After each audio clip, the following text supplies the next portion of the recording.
We are Steve and Jill. Together, we've been buying and reselling land since the 90s. Our data-centric approach leaves our buyers asking, how can you sell it so cheap?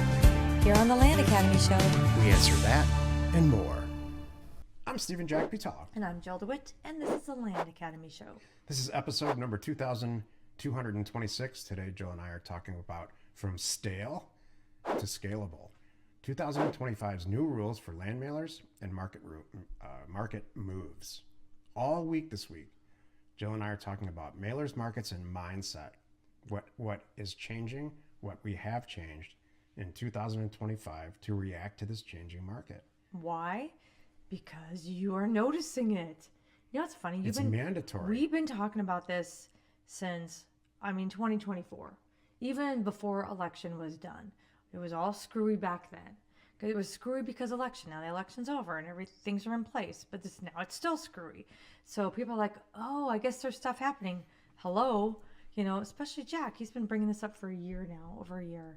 So, and now I think the rest of the land investing community is like, oh, maybe they're right. And so our team asked us, like you said, to be a little more louder about it. So here we are. Around 2020, or if you joined the industry or business around 2020 or maybe slightly before COVID happened, we all thought it was over. Right. The exact opposite happened. It was the hottest real estate market we've experienced in a long time. Right. Low interest rates. Everybody was on the internet buying real estate. You could get a loan. And so anything you bought, the result of that for us was we bought something and resold it for a lot more. Mm-hmm. Well, the party's over there. That party specifically is over, and it's time to find a new party. Mm-hmm. And that's what this week is about. Maybe that's it. There's a lot of people I know in the land investing, education community that haven't done this before. They came in at a great time. They learned from us. They said, I got this, and went off. And now they're like struggling because they don't know how to recover or how to pivot or what to do when there are shifts and changes. And Lord knows we've been through them. Or maybe they're just young. Or that. They just don't have the experience. They haven't weathered a storm yet. That's what I'm saying. And it could be not even just a business storm, but any kind of storm. Any storm. Good point. Yeah, everything came so easy. What do I do now? Right. Guess what? You're 30. Well, go ahead. I want to hear this. You're Give the 30-year-old a speech. Yeah. Now Guess you're what? 30. You're 30. And things are different, aren't they, son? You only have a certain amount of eggs left. Yeah. You're 30. You're 30. Your hair is balding. You may not have that many eggs. Life is going to pass you by. I didn't want to have this conversation when you're 40, so let's address it now when you're 30. I had a marriage counselor say that to me. What? We can have this conversation now, or when you're 40, or when you're 50. It will be the same conversation, trust me. Boy, that one sure stuck with you. Yeah. That and the balding thing. That's good. Each week on the show, we answer a question from our Land Academy member Discord forum. Take a deep dive into land-related topics by popular requests. All right, Matt wrote, I have a landlocked property that we're looking to acquire, and I'd like to have an easement agreement document in place before closing. It would be on a family member's property that is adjacent. 2 questions. Does it need to be notarized? 2, does anyone have a sample document they can share? Yeah. I've done this. Go ahead. Recently. Go ahead. I didn't need to be notarized, and I didn't need to be a document thing, but I did get it in writing. That's what I wanted, and interestingly enough, that's what my broker needed too. My broker, we found out after the fact that we didn't have legal access. So he's like, look, can someone get you legal access? I said, all right, give me a minute. Because he said, once somebody approves it, we know we can, here's what's going to happen. I know how much it costs and I know how long it takes. It was like a couple grand and 90 days, something like that. Because my broker had done that before. He just said, Jill, I just need you to come up with someone who's going to comply. I said, all right. So I went around and found someone. I did some neighbor letters, found a very nice neighbor that would comply, replied to me in writing. I sent it to my broker and he said, that's all I need. Thank you. And then happily sold the property. Just for fun, an easement for everybody else who doesn't fully understand it, is a right of way to cross someone's property to get to your property.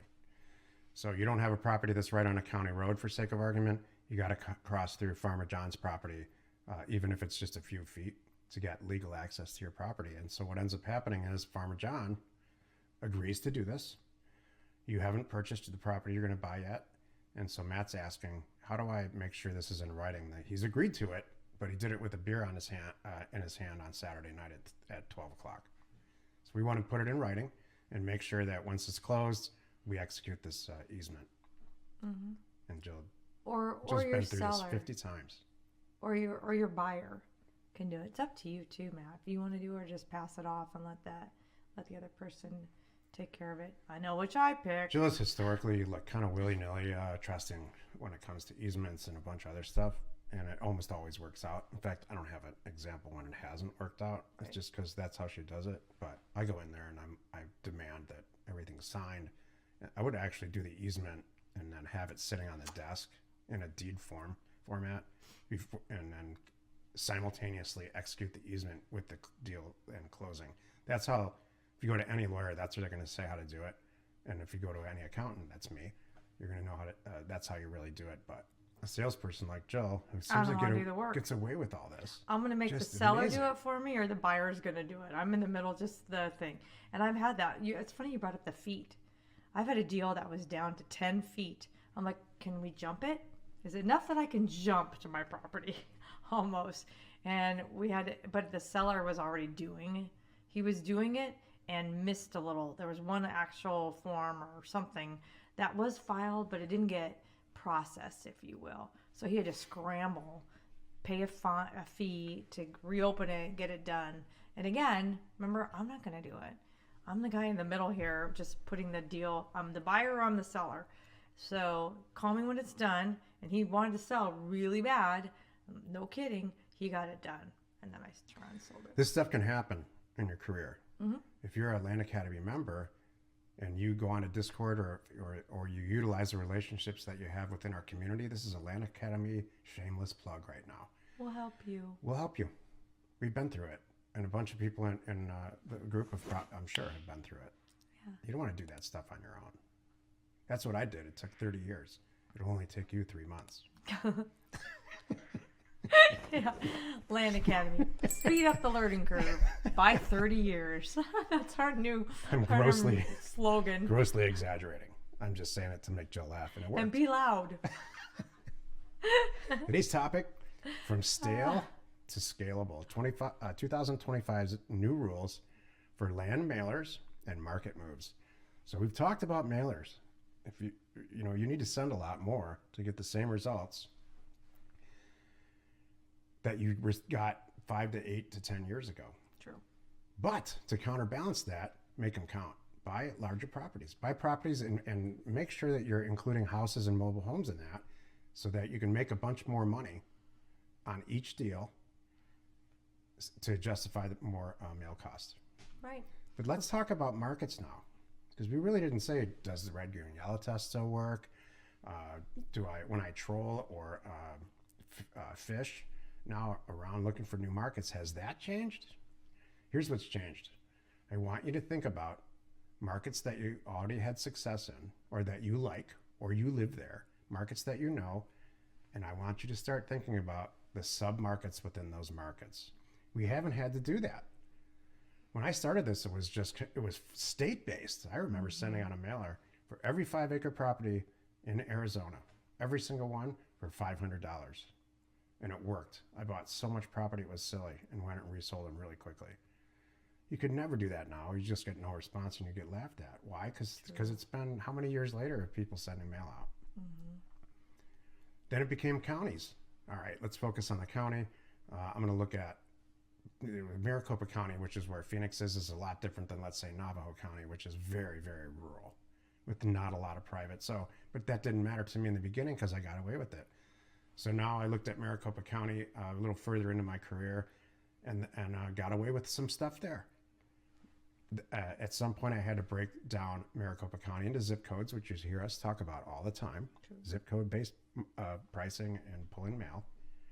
Now I want you to look within those markets, not for pricing, but I want you to think about wherever you're sitting right now, 2 blocks over, how different it is. Or 5 blocks over there, from there, or the other side of town, other side of the tracks. Markets within markets, this will be the future. And Jill and I have already been doing that. I'm realizing now, subconsciously, because we know these markets really well, the ones where we make money, the ones where we continually make money. You know why? Because we go back to, if that works, we'll go back and do more. And if that works, I'll go back and do more.